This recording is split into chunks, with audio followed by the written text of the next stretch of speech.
Good morning dear children. आज मैं आपको कविता नंबर 4 एक्सप्लेन करने वाली हूँ। तो कविता है नन्हा पौधा।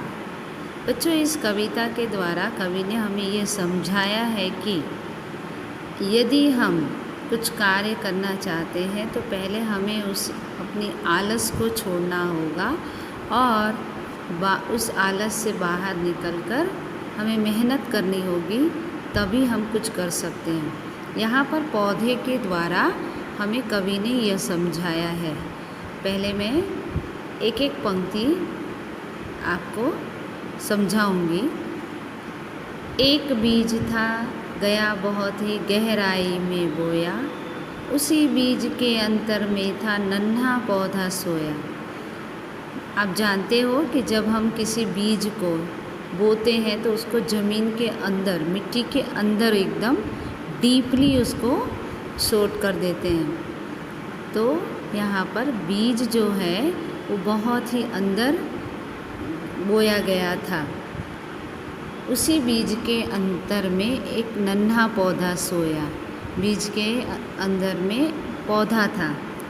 उस पौधे को मंद पवन ने आकर पास जगाया, नन्ही नन्ही बूंदों ने फिर उस पर जल बरसाया। जब हवा चली तो हवा के झोंकों से वह बीज का जो पौधा था वो जाग गया, और उस पर जब बारिश की बूंदें गिरी तो वह थोड़ा बाहर निकला। जब बीज में से पौधा बाहर निकलता है तो सबसे पहले उसे हवा और पानी की ज़रूरत होती है। सूरज बोला प्यारे पौधे निद्रा दूर भगाओ, अलसाई आंखें वो खोलो तुम उठकर बाहर आओ।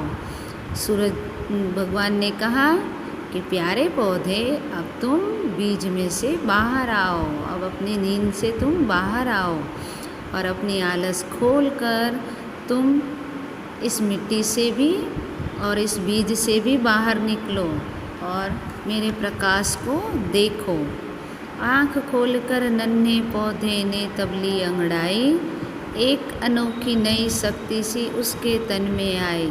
जब सूर्य का प्रकाश पौधे पर पड़ा तो पौधा जो था उसने अपनी आलस छोड़कर बाहर निकला। तब उसके अंदर जैसे एक नई सी जान आ गई। नींद छोड़ आलस्य त्याग कर पौधा बाहर आया, बाहर का संसार बड़ा ही अद्भुत उसने पाया।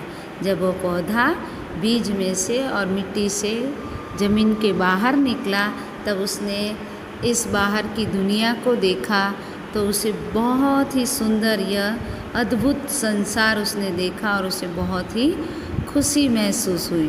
तो इस कविता के द्वारा कवि हमें यह भी समझाना चाहते हैं कि हमें हमेशा आलस नहीं करना चाहिए।